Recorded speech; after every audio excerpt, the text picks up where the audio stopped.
안녕하세요, 일렉트로캠입니다. 오늘도 테슬라 관련 재미난 이야기들을 해볼까 합니다. 주로 남들이 안 하려고 하는 그 주류가 아닐지언정 그래도 색다른 시각을 저는 계속 제공해 보려고 노력하고 있습니다. 본 게임을 가기 전에 포커스님 감사합니다. 제가 했던 얘기인데 저도 포커스님 의견에 동의하고요. 다시 한번 한국 자동차 시장을 외국 회사한테 배려하는, 좀 오픈 완전히 하면서도 좀 배려하는 모습을 보여주면 어떨까. 어차피 한국은 인구가 줄 겁니다. 고령화돼서 내수가 쪼그라들 텐데 차라리 조금 더 내주고 해외에 그걸 빌미로 외교적으로 더 강력하게 우리는 이렇게 공평하게 해주는데 니네 자꾸 이럴 거야 해서 수출을 더 많이 하는 전략이 더 맞지 않을까. 이게 너무 나라 인구가 급격하게 변해서 정치인들이 그 예측을 못한 것 같은데 지금은 그게 낫지 않을까. 한국 시장이 이제 작아질 거기 때문에 그 부분이 저는 전에도 얘기했지만 그게 참 큰 것 같습니다. 자, 일론 머스크의 트윗을 이렇게 따라가 보면은 재미난 게 있는데요. 워크 vs 워크죠. 좀 깨어있는 척 하시는 분들끼리 이제 싸우는 건데, 뉴욕 타임즈의 유니언이 이제 원데이 스트라이크를 한다는데, 그렇죠. 이제 좌쪽에 있는 저 메이저 언론사들이 정작 자기 인플로이들이 파업하면은 어떻게 할지 저도 궁금합니다. 이런 일들이 이제 많이 벌어질 텐데, 과연 그래도 이것도 기업인데 내로남불의 모습을 보여줄지 참 기대가 됩니다. 그리고 중국 판매량에 대해서도 제가 얘기를 했는데, 이거 준다 그런데 소이어가 정말 좋은 포인트를 지적을 했는데, 중국이 지금 자동차 시장이 최악입니다. 지난 11월이 the worst month of annualized China auto sale in the last 9 years입니다. 9 years. 9년을 최악의 해. 11월이었는데 그 정도로 지금 다음 데이터를 보면 그 정도로 급감한 겁니다. 그 와중에서 테슬라가 이 정도 성장을 했다라는 거에 정말 놀랍고요. 아마 그러니까 테슬라가 감산이라든지 못 팔 거다라는 얘기가 유독 테슬라한테 포커스가 맞춰져서 그런 거지, 지금 중국의 자동차 시장이 좋지 않다라는 거죠. 그리고 미국 역시도 이렇게 론으로 차를 많이 사는데 지금 같은 기준금리에 차 사기 쉽지 않죠. 그러니까 자동차 시장이 전반적으로 안 좋은데 이제 테슬라라고 별 수 있겠냐. 그리고 테슬라가 주류로 아직은 전기차가 주류로 인정받지 못하는 분위기가 있다 보니까 타격이 더 클 거다라고 그러는데, 지금까지 분위기는 정반대라는 거죠. 지금 되게 힘든 상황임에도 불구하고 차를, 지금 중국이 힘들지 않습니까? 역으로 성장하고 있는 상황에서 요번 달만요. 좀 더 길게 봐야겠지만 지금 11월 달이 지금 최악인데 어쨌든 테슬라는 잘 팔았다라는 거 아닙니까? 아니, 제가 지난번에도 얘기했지만 그런 상황이 지금 이게 미래의 어떤 전조가 아닌가, 좀 그런 모습이 계속 보여질 것 같고, 일론 머스크는 테슬라 팀은 굉장히 incredibly well입니다. 굉장히 잘 한답니다. 너무 잘해서 스페이스X나 테슬라에 덜 관심 간다는 그 다음 트윗도 있거든요. 자기가 좀 덜 신경 써도 회사가 굉장히 잘 돌아간다고 얘기를 했습니다. 근데 그래도 트위터보다는 좀 테슬라를 더 신경 써줬으면 좋겠습니다. 또 다음 얘기로는 지금 잘하고 있는 테슬라 말고 스페이스X도 대단합니다. 지금 스타링크가 굉장히 잘하고 있고, 티모바일과, 제가 티모바일 쓰고 있죠. 티모바일과 이제 협력이 강화돼서 사실상 스타링크를 통한 통신이 이제 꽤 이제 아주 빠르진 않습니다. 7.2mbps면은 좀 피크죠. 얼스 투 스페이스로. 근데 그렇게 그리고 3mbps나 약간 다운링크는 뭐 여기 보면 최대 뭐 한 18.3mbps인데 지금 FCC랑 얘기를 해서 지금 미국 전역을 그렇게 티모바일라 커버하려고 하는 게 생각보다 빨리 될 것 같습니다. 보이스도 당연하고 메시지도 그렇고, 이제 진정으로 어두워지는 에리어가 없어지는 정말 놀라운 세상에 우리가 살고 있는데요. 진짜 이게 제대로 된 위성통신이죠. 옛날 어렸을 때 그 이리디움 같은 전화기도 생각이 나는데, 진짜 이제는 전 세계 어디든지, 일론 머스크가 얘기했듯이 전 세계 어디든지 할 수 있을 것 같지만 아직 토탈 밴드위스는 좀 약하답니다. 그래서 의미가 있는 게 전화라든지 텍스트 메시지. 근데 이게 어딥니까? 예, 이제 거의 모든 데를 커버한다라는데 미국은 생각보다 제가 전에 얘기했지만 내셔널파크 가면은 와 지금도 와 그 뭐 자이언트 내셔널파크 가면 뭐 폰 그냥 뭐 프리즈 되는 거는 순식간입니다. 안 되는 데가 너무 많아서 진짜 스타링크가 한 획을 긋고 있다. 이런데 통신 변역을 이게 스타링크가 얼마나 많은 영향을 미칩니까? 제가 예전에 이 영상 만들었을 때 얼마나 비판적인 영향을 받았지만 지금 빨리 이런 기존 대기업 캐리어들과 협력하면서 그 영향력을 확대해가고 있다. 그래서 위성통신이 또 좋아지면 진짜 초고속 인터넷을 아무렇지 않게 지금은 힘들지만 그리고 일론 머스크도 고속 인터넷이 지금 되지만 밴드위스 한계가 있기 때문에 거기 켜져 있는 전화기 대수에 따라서 미국은요 진짜 내셔널파크 같은데 갑자기 사람이 몰리지 않습니까? 그런데 기지국을 뭐 많이 만들어 놨겠습니까? 그러니까 반은 꽉 차 있는 데인데 통신이 안 되는 경우가 있습니다. 미치겠더라고요. 별의별 상황, 그러니까 한국에서 겪을 수 없는 거를 여기서는 아주 쉽게 경험합니다. 그래서 스타링크가 기여하는 바가 앞으로도 클 것 같고 벌써부터 이렇게 좋은 소식이 들리는 거 보면 참 빠른 혁신을 이뤄내는 진짜 대단한 경영인 중 하나라는 걸 다시 한번 새삼스럽게 알 수 있고 그 로컬 정부가 막지 않는 한은 이제 전 세계가 전화나 아마 텍스트 정도는 그러니까 인터넷은 좀 힘들지만 the really mind blowing thing이라는 거죠. 진짜 이건 진짜로 전 세계 어디든지 할 수 있는데 단초를 냈다라는 거는 와 진짜 최고입니다. 대단합니다. 홀마스 카탈로그가 테슬라, 아마존 보면은 year to day 아니면 이게 원 이어군요. 떨어지는 게 이제는 거의 뭐 비슷하군요. 아마존이나 테슬라나. 근데 이제 일론 머스크가 매크로 컨디션이 되게 어렵다라고 일론 머스크 역시 이제 전체적인 걸 얘기를 한 거죠.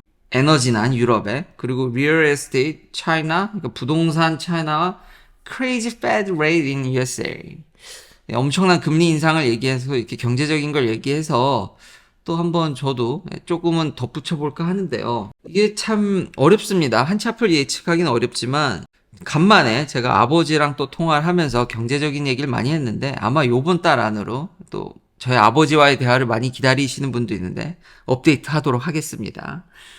그럴 수 있을 것 같아서 어떻게 됐든 뭐 페이스타임이든 방문을 하든 아버지가 오시든 올해 안에 한 편 더 아버지와의 대화를 업데이트 하도록 하겠습니다. 근데 경제적으로 아버지께서는 리세션이 그렇게 심각한 리세션이 올 수 있겠냐. 그 오면은 페드가 개입을 할 텐데 돈 풀 거 아니냐 또 그리고 지금 그런 상황을 가기는 쉽지 않을 것 같다라는 의견을 아버지께서 얘기해서 근데 좀 이제 다른 시선이 있는 거죠. 파월의 얘기는 지금 미국을 대표하는 거고 그러니까 빅테크 그룹이 좀 힘들어져도 뭐 미국이 힘든 거냐 그러니까 아주 짧게 요약하면 저도 아버지를 이걸 설득시키는데 되게 어려웠는데 근데 주식시장의 대부분은 이런 빅테크 그룹이 차지하기 때문에 주식시장에 가해지는 여파는 크고 그 쪼그라드는 거는 실감하는 거는 그리고 이 CEO들이야 뭐 그런 거에 민감하게 반응하는 사람들이니까 이렇게 얘기하는 거고 이것 좀 힘들어도 여전히 일자리는 양질의 일자리는 아니지만 일자리가 여전히 탄탄하기 때문에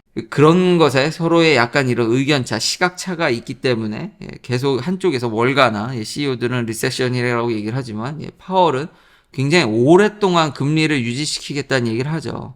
그리고 샌프란시스코 집값이 가장 많이 떨어졌다고 계속 얘기를 합니다. 그래서 미국에 대해서 집값이 막 폭락하는 의견을 막 얘기하는 특히 서부의 집값이 엄청 내려간다라는 얘기를 막 피력하는데 올라가는 게 좀 줄었지 저는 솔직히 체감을 못 하겠습니다. 집값이 이렇게 내렸나? 조금 내려가는 것 같은데 막 언론에서 엄청나게 보도하는 것만큼은 솔직히 못 느끼겠습니다. 전에도 한번 얘기를 했지만 미국은 고정금리가 대부분입니다. 이미 저금리 때 다 갈아타서 이게 타격이 오려면요. 그래서 페드가 금리 올린 그 레깅 이펙트라고 제가 얘기를 했죠. 그게 오려면 시간이 꽤 걸립니다. 그래서 파월이 오래 유지하겠다는 얘기가 그러니까 집값을 잡는 것도 있기 때문에 전혀 여기서 그렇게 막 무슨 서프라임 정도로의 위기의 전조나 이런 거는 보이지가 않습니다. 제가 체감하기에는. 그리고 한 가지 또 하나 얘기하면은 샌프란시스코가 서부 집값의 중심이 아니라 제 생각엔 팔로알토 집값이 여기 중심인 것 같은데 그러니까 베이에리아 전체가 굉장히 브로드하게 집값이 미쳐 있기 때문에 한국 같은 경우는 이제 도시 한복판이 그럴 것 같은데 뉴욕도 그렇고 근데 여기는 우째 샌프란시스코가 약간 더 오히려 이런 서버브보다도 좀 떨어지는 모습이 보여져서 얘가 일단 기준이 아니라는 점. 그리고 두 번째 고정금리의 위력이 어마무시하기 때문에 그리고 고정금리의 장점은 미래에 내가 돈을 얼마나 낼지가 이미 계산이 되어 있기 때문에 이런 암울한 주택시장에서는 매물이 없습니다. 내놓지를 않습니다. 대부분의 급매여도 미국은 집의 스펙트럼이 아파트같이 획일화되어 있지 않고 스펙트럼이 다양하기 때문에 정말 전반적인 이런 하우징 마켓이 완전히 크래시가 나는 데는 정말 크게 와야 되고 그 언론에서 얘기하는 것만큼 저는 솔직히 전혀 체감이 되지 않고 있습니다. 이게 최소 한 1년 이상 그래서 파월 의장 말대로 금리가 계속 지속되고 그러면은 주택시장이 좀 이제 떨어졌다라고 제가 느낄 것 같은데 지금은 오르는 게 주저주저하고 좀 소폭 그냥 숨고르기 정도로 느껴지지 이렇게 보여주면 막 샌프란시스코 막 큰일 날 것 같은데 이 동네 분위기는 안 팔고 충분히 아까 얘기했듯이 고정금리로 저리로 있기 때문에 충분히 몇 년을 견딜 수 있는 상황인 사람들이 굉장히 많습니다. 그러니까 그럼 안 팔고 업턴 올 때 다시 팔려고 하기 때문에 지난 제가 한 30년 통계를 보면은 와 이 베이에리어 집값은 뭐 강남 집값보다도 더하던데요. 그냥 내려가는 역사를 불패입니다. 왜냐하면 사람들이 그렇게 견디기 때문에 참 무서운 동네죠. 근데 이번엔 참 어떨지 왜냐하면 유례 없는 상황이기 때문에 저도 참 궁금합니다. 이렇게 급격하게 올리는데 어떻게 될지. 그리고 또 하나 이런 것도 참 재밌는데요. 미국이 지금 리튬 마이닝이나 지금 서플라이 체인을 중국으로부터 이제 떨쳐내고 다 국내로 돌아오게 하려는 자국 산업 보호와 서플라이 체인을 재건하는 거를 이제 목표로 이렇게 얘기하는데 근데 안타깝게 이게 일자리를 그렇게 창출할 것 같지는 않다라는 겁니다. 일종의 정치 쇼죠. 해외 기업 LG도 여기 미국에다가 이제 캐소드도 짓고 머티리얼 공장도 이제 짓고 뭐 미국에 이제 투자를 많이 하려고는 하지만 그게 일자리를 그렇게 창출할 것 같지 않다라는 거죠. 참 재미난 스토리. NPR 굉장히 신뢰 있는 언론사에서 나와서 너무 재밌더라고요. 다운타운 턴오파 이게 어디 있는 동네인가 봤더니 네바다 라스베가스랑 딱 중간에 있더라고요. 라스베가스에서 거의 4시간 가까이 정말 깡시골인데 여기가 이제 마이닝 동네에서 옛날에는 실버러시로 인해서 이제 10,000명 이상 살다가 지금은 뭐 한 2,000명 그래서 막 고스트 타운 되게 암울한데 여기 지금 리튬 마이닝이 붐인데 한 30명 더 고용했나? 결론은 이 마이닝 산업에서는 기계가 웬만큼 다 하지 이렇게 많은 사람이 필요하지 않다라는 점. 이게 정작 일자리를 이렇게 많이 창출할 거냐는 그러니까 그런 IRA 법을 지난번에 보조금도 subsidy도 이렇게 봐보고 생각보다 독소 조항이 많아서 옛날만큼 그냥 막 $7,500 퍼주는 것만큼 파급 효과가 있지 않다라는 점과 이것도 막 일자리를 돈을 막 살포해서 일자리가 막 늘 것 같은데 정작 이런 배터리도 이게 좀 보니까 야 이거 진짜 인플레이션 감축법인데? 어찌 보니까 돈 뿌리면서 이게 무슨 인플레이션 감축법이야 라고 이렇게 비판하는 다른 유튜버들이나 이런 사람도 있었는데 최근 좀 이렇게 시간이 지나서 이렇게 좀 모니터를 해보니까 이게 진짜 이거 너무 조항이 많아서 돈을 많이 뿌린다고는 생색을 냈는데 생각보다 그렇게 많이 뿌리는 건가라는 생각 플러스 일자리가 생각보다 이런 데서는 창출이 되지 않는다. 그렇다고 해서 전혀 뭐 그렇다는 그러니까 큰 그림에서는 여전히 어떻게 부흥하고 서플라이 체인도 개선하고 일자리도 늘리는 것도 있겠죠. 뭐 그렇지만 우리가 생각하는 것만큼 또 어마무시하지 않다라는 거죠. 속속들이 그 자세한 걸 보니까 이런 배터리 서플라이 체인에 있어서는 기계가 많이 해서 일자리가 생각보다 늘어나지 않는다. 근데 전기차 제조, 그래서 조립하는 거는 얘기가 다르다라는 거죠. 제가 GPT랑 이야기를 해봤습니다. 일론 머스크가 극찬을 해서 트위터에 그래서 제가 이제 사실은 관심 갖고 이제 이야기를 하게 된 건데, 정말 끝내주게 대화하는 데는 오케이. 근데 그렇다고 해서 얘가 만능은 아니더라. 저의 개떡 같은 영어도 찰떡같이 알아들어서 막 단어만 쳐도 그냥 답을 이렇게 상세히 해주더라고요, 너무. 그래서 어떤 고객 대응 서비스에는 최고이지 않을까라는 생각을 하지만 뭔가 결론이나 답을 얻으려 하지는 안 하시는 게 좋겠습니다. 기대를 안 하는 게. 테슬라가 2023년에도 완전히 더미네이트 할 거냐, 쓸어버릴 거냐 그랬더니 나오는 대답이 너무 똑똑한 대답을 해줘서 미래를 예측하는 건 어렵답니다. 그러니까 2023년을 묻지 말라는 거죠. 정말 놀라웠습니다. 그리고 미래를 그래서 예측하는 거는 되게 제한적이고, 여기 의견 비슷한 걸 해주는데, 경쟁사들이 나와서 컴페티션이 있어서 좀 힘들 수도 있지만 2023년에 석세스풀 할 수도 있다라는 듯이 얘기를 하지만, 나는 정확히 얘기는 못하겠다. 어떻게 내가 미래를 예측하냐. 아주 객관적인 현명한 답을 했고, 2022년 노벰버의 세일즈가 어떤지 이미 아까 트윗으로 볼 수 있지만 얘한테 다시 한번 물어봤거든요. 근데 자기의 트레이닝 데이터는 2021년까지랍니다. 그래서 2022년 데이터는 없답니다. 그래서 난 모르니까 미래는 전혀 예측도 안 되고 데이터가 없으면은 사실 이게 동적 데이터거든요. 그러니까 구글이나 이런 서치 엔진도 어떤 데이터를 찾는 거지, 얘같이 동적으로 실제로 트레이닝 해가면서 다이나믹하게 반응하면서 이렇게 답변을 하는 게 아닌데, 어쨌든 데이터의 한계를 보여주고, 폭스바겐이 전기차를 그래서 연도로 확정하지 않고 폭스바겐이 전기차를 많이 만들 것 같냐 그랬더니 역시 똑같은 얘기, 2021년까지밖에 없어가지고 나한테 이제 그러니까 미래 예측하는 거나 그런 뉘앙스는 아예 묻질 말라라는 거죠.